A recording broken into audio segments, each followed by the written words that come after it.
And on behalf of the National Hurricane Conference, welcome to an event which we haven't had in about 10 years, where we've been able to have the FEMA administrator and the Hurricane Center director sitting side by side and answering some questions, which I know you have regarding the upcoming 22 season. So the run of show we'll have opening remarks from both of them, and then we'll open it up for questions. My house rule is that when I call on you, please stand if you can, if not in place.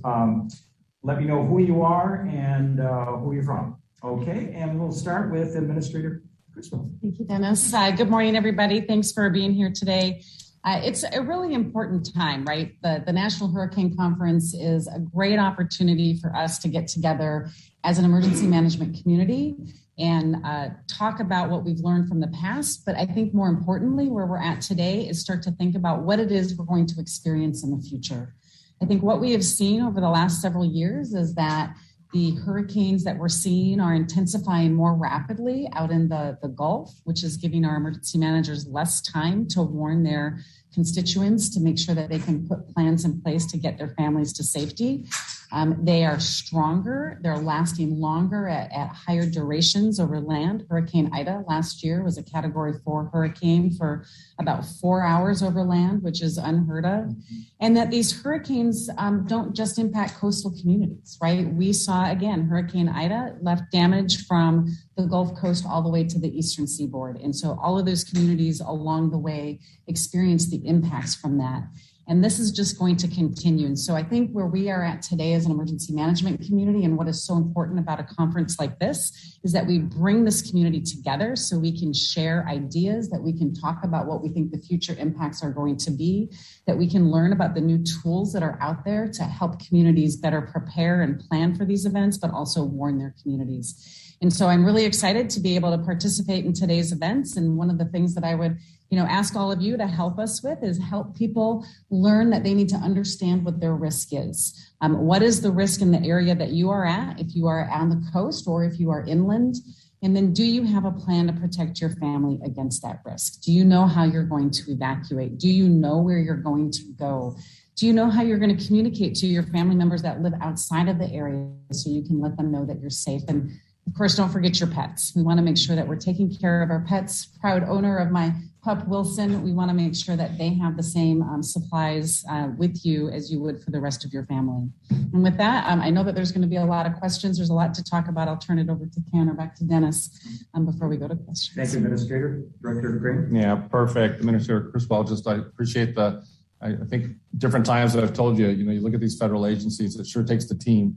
And this whole conference, you really see that team in action. It's the federal agencies, it's the state agencies here, counties, parishes, the media. You're a big part of this team and getting that word out. And I don't know, I guess I'm getting older, Dennis. I don't know what's going on, but the older I get, the more sentimental I get with this whole relationship. And I keep saying it over and over. It's more than partnerships. There's friendships and family. It's hard to explain. Just you'd be really shocked how close we are behind the scenes and able to get this mission done. And that togetherness saves lives. I just think it's just amazing to be here in person and, just talking to everybody in the hallways, reflecting on the last few years. I mean, we're talking about hurricanes at this conference, but there's been a few fires, there's been a few floods, there's been a few tornadoes, all in a pandemic. It's been a heck of a couple of years. It really has. So some of the messaging here today is just being prepared for the future, just as the administrator just said. And one of the things I'm really keying on, and you did mention it, the timeline part of it. And, I really, a message you'll hear at the keynote today is, I'll tell you what, hurricanes don't care about your timelines. And it's interesting to say that sentence. And we started looking back at history, and you really look at the strongest storms that have ever hit this country. I'm talking 150 miles per hour or greater. We could only come up with 9 of them. So the greatest storms, you know them, Laura, Ida, Michael, Camille, Andrew. You can come up with those big famous type storms. And I really try to make it clear this week, and I'll hit it again later today, is the fact that when you really examine those, every single one of those big storms, 150 miles per hour or greater in the last 100 years, they were all tropical storms or less 3 days out. It's a sobering comment. It's real. So these timelines are short, and that's why this conference is so important to talk about those type of things and making sure everybody has a plan. You can't make your plan during the storm. You got to do it early. you got to do it early, because if the timelines are that short, you got to have that plan ready to go, ready to implement, and have your kit ready and ready to go. So that's just one of the big messages we have here. So I really don't want to take a ton of time. So I really want to hear your questions today and really open this up to what's on your mind. So Dennis, I want to throw it back to you. Thank you, Ken. All right, we'll open up for questions. We'll start here. Marlon Martinez with Western News, the FEC station here in Orlando.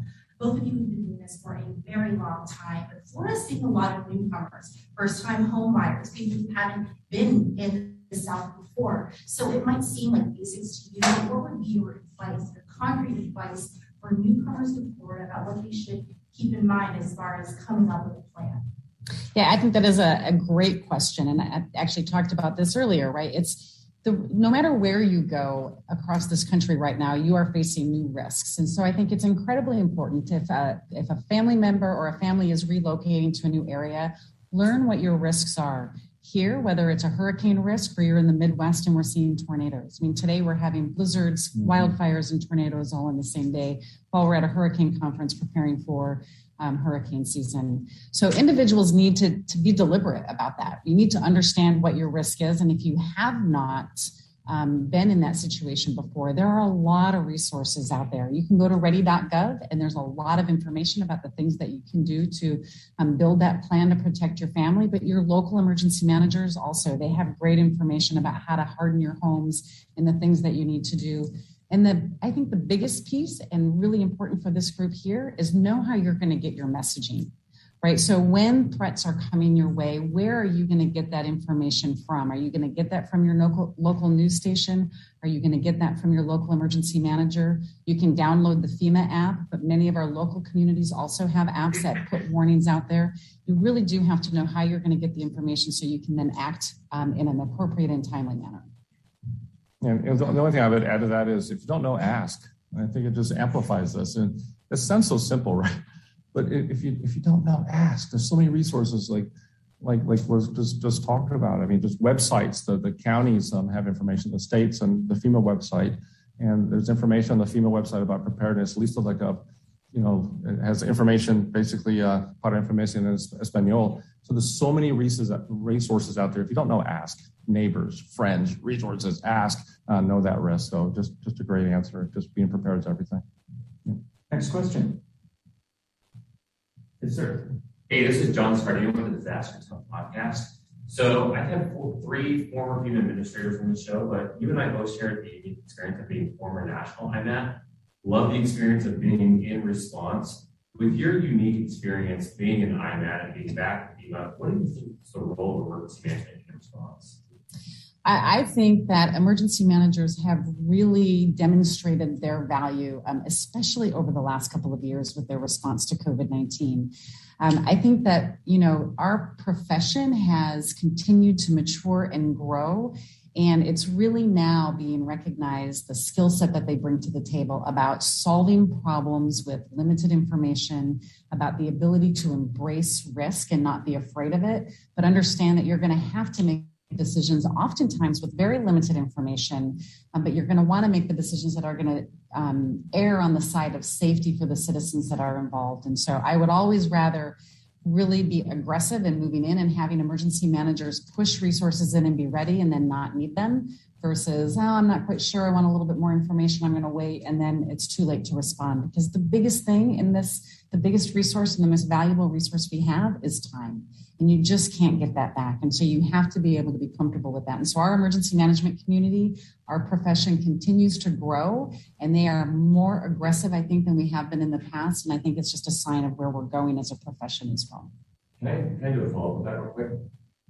So with that, if you're going to give advice to emergency managers, there's a specific skill set and style to having to deal with response, especially in that massive coordination aspect. If you're going to give advice to them, and maybe both of you, really, what do you think are like some of the tenets or some of the overarching things like I need that to be able to do response in that way? I think the biggest advice is really the embracing risk piece, right? We have to be comfortable. We are in the business of risk, and we can't be risk averse to the point that it's paralyzing our ability to make decisions. But that also has to be translated into our leadership, right? Our elected leadership, our appointed leadership, at the state, local, and federal level. We have to be able to communicate that so they can understand the types of decisions that are being made. And so emergency managers bring that skill set, right? They bring that critical thinking skill set, that problem solving skill set, but they also have to be able to bring that, I would say, that translating skill set that brings agencies together, but also helps the leadership and the policymakers above them understand why they're doing the things they do so they can protect their communities. Thank you. Next question. Yes. Yeah, hi, George Siegel. I directed a documentary film called The Last House Standing, and we interviewed a lot of victims of hurricanes and fires and every kind of disaster. And the general pattern is people just don't think it's going to happen to them. Mm-hmm. So they do absolutely nothing to prepare. And how do you change that mentality? Yeah, it's a hard mentality to change, right? I think that we get the most increase in the level of preparedness in communities immediately after a disaster, but the longer that time goes in between, the more they wane from that, right? And they get more comfortable with, hey, I'm going to be able to withstand this. But it worries me because we are seeing right now these natural weather events that are getting more severe. They're stronger, they're lasting longer, they're intensifying more rapidly. And so where in the past, maybe communities and individuals would wait things out, I'm actually seeing individuals, and I saw this during Hurricane Ida down on Grand Isle, the mayor evacuated for the first time because he recognized that the threat was worse than something he had seen in the past.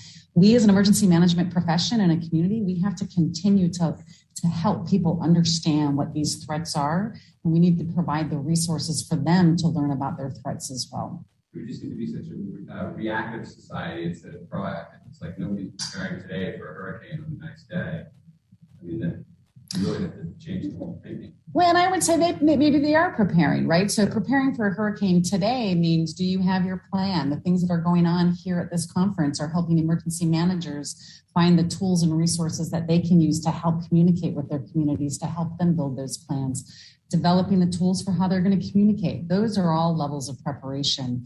And when they have to implement those levels of preparation, that's where we want to make sure that they're taking that action that they need. And I mean, I remember clearly Ken, and he can talk about this, the type of words we use to help people take it seriously makes a difference too. And I don't know if you want to talk about that a little bit.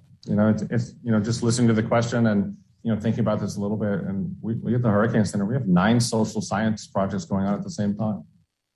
You can have a perfect forecast, but it doesn't do much good if it's not understood and it's not actionable. And one of our meteorologists, you talk about future generations of types of people that we hire. We have a meteorologist and a social scientist right there, Robbie Berg.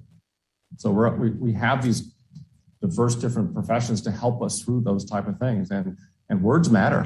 You go back to Hurricane Laura and you think about getting feedback that not everybody was getting out of those areas. We had a storm surge warning for 15 to 20 feet of storm surge.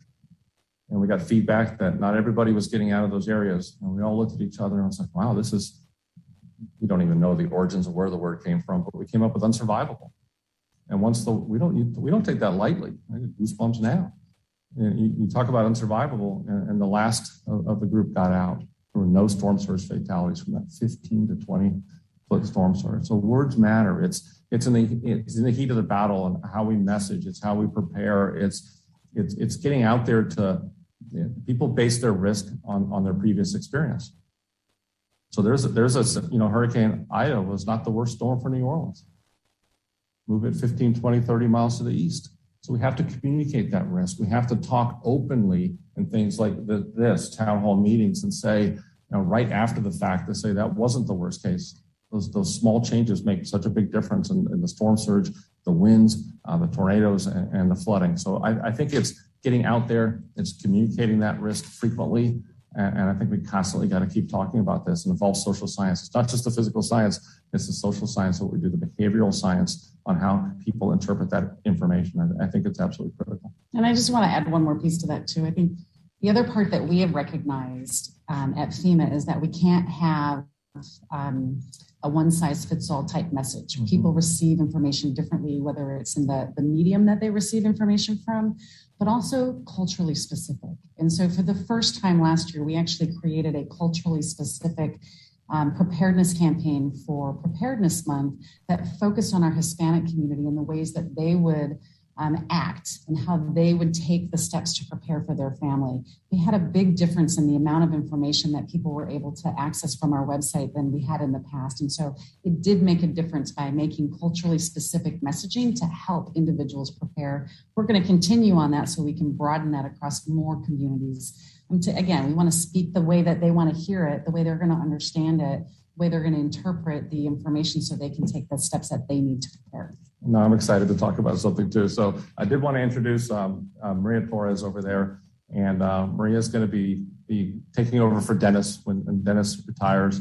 And we have so many opportunities. We translate our products into Spanish, and more than half of the folks that we serve at the Hurricane Center are Spanish speakers. We have to do more. So we're actually building a whole area at the Hurricane Center just for Spanish media, and just wanted to introduce that, having Maria as a big part of the team. That's just an example of how we have to, get that message out in ways that's understood in these communities from an equity standpoint. And we're really trying to make those differences to get the word out. Yeah.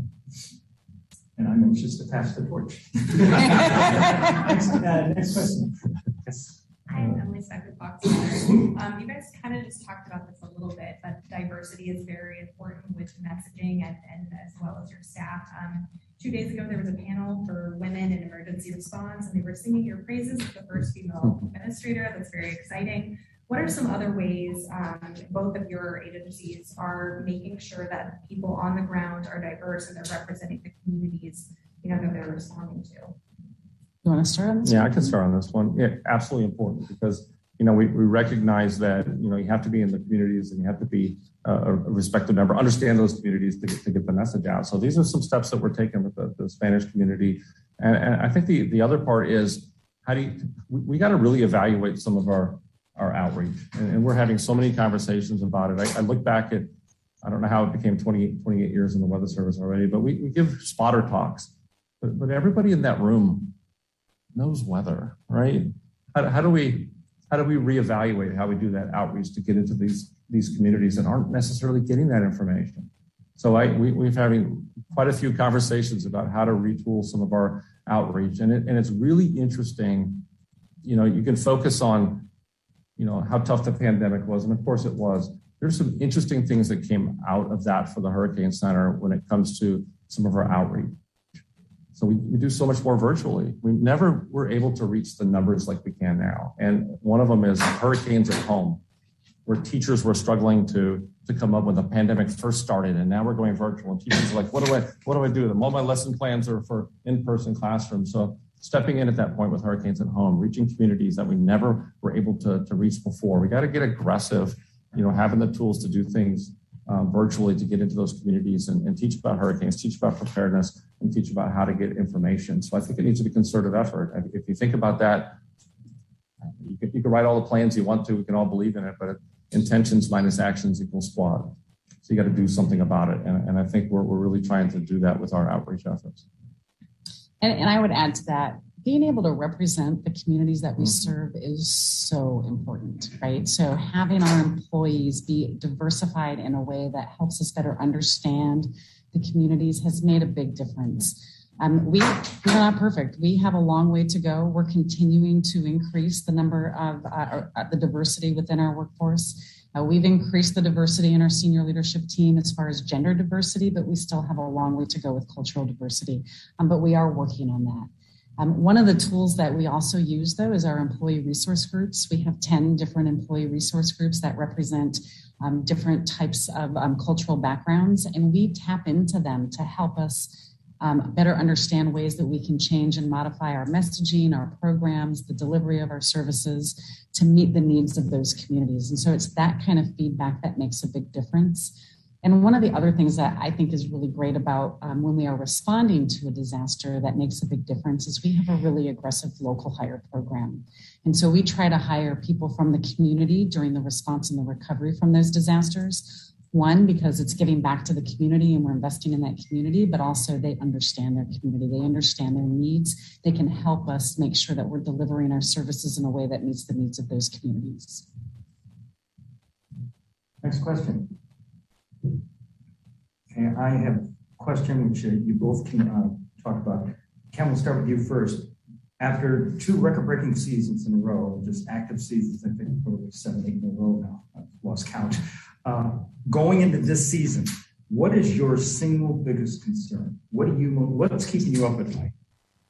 Many things, but I think it's you look at these record-breaking seasons and you think about communities that have been hit. I mean, we just drove a van across Louisiana, went to Grand Isle, went to different places, gave presentations like today, and I think what worries me sometimes is places that didn't get hit. You think about places in the Southeast U.S. You think about the majority of Florida didn't see the brunt of a lot of those strong storms, and just because it didn't happen in the last couple of years doesn't mean it can't happen this year. So the complacency part of it is worries me. There's places that haven't seen a hurricane in a century, and then they feel pretty much like, oh, can't happen here. It hasn't happened in a long time. That's just chance.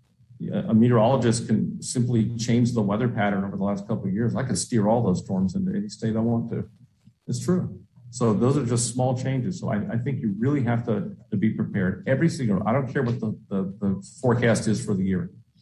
If it's one hurricane and it hits you, it's a busy season. And I just strongly urge you have to prepare early as if you're going to be hit every single year.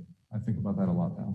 Administrator, same question? Yeah, and same answer. It's the complacency piece that really worries me. And it's not so much that they haven't been hit year after year. I worry about those communities that are always targeted, but then it goes somewhere else. Mm-hmm. And so they feel like they've got 9 lives. And so I worry about those communities and our ability, again, because of the rapid intensification of these storms, our ability to get messaging out to those communities so they can make timely decisions to either evacuate or stay in place to protect their families. We've got to be able to communicate to those individuals that aren't necessarily taking it as serious as they could or should, because history has shown that it just keeps going one way or the other, and they think that they are immune, which we all know that they're not. Final poll in the group. Final thoughts? Yeah, there you go. I live in one of those communities in Tampa.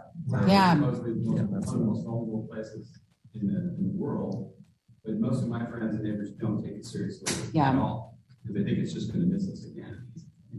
And it's a scary mindset to have. And so it's really upon all of us as an emergency management community, with your help, to make sure individuals understand that this is not going to discriminate, right? Disasters do not discriminate on where they're going to hit. And just because it hasn't hit your neighborhood in recent years, or it keeps steering one way or the other, does not mean that this is not the year that it's going to happen. We have seen Louisiana has been hit the last several years in a row, but they had many years before that, in between Katrina and then, that they didn't have a significant impact. And so we see the same thing around some of the coastal areas of Florida. We all have to take it serious. These storms are getting worse. They are getting worse. They're causing more destruction. They are intensifying more rapidly. We're going to have less time to warn people so they can take appropriate measures. People have to take it serious. Anybody else? Final thoughts? We'll start with Ken. Yeah, preparedness is everything. I mean, I worry sometimes that we say things like that, it becomes a little more of a bumper sticker. So it's how to really relate for people to take this serious and prepare early. And, you think about the ability to be ready is solely based on your understanding of your risk, having a plan for that risk, and understanding where to go. And there's some cases, know where you live. If you're in one of those evacuation zones, know your zone. You may not have to go 100 miles to get away from the storm surge. You may have to go 5 miles. Find out. And a lot of resistance to evacuation and, walking in the damage areas and asking people why you evacuated or why you didn't evacuate.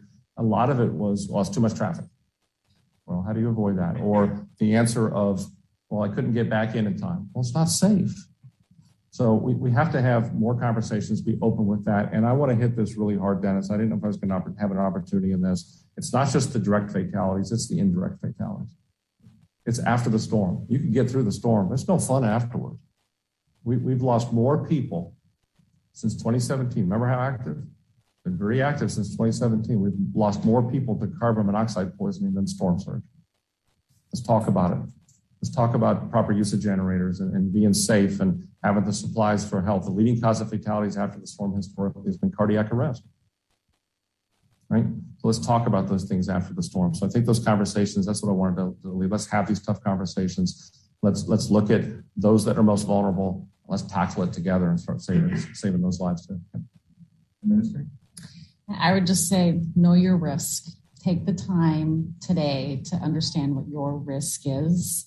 Know what you're going to do when you get a notification that you're going to have to evacuate. Where are you going to go? Know how you're going to communicate with your family to let them know that you're safe. And then how are you going to sustain yourself afterwards? And what are you going to do when you can't get back in? What is that long-term plan? So know your risk, know what you're going to do and how you're going to receive that information. Build your plan so you can protect your family.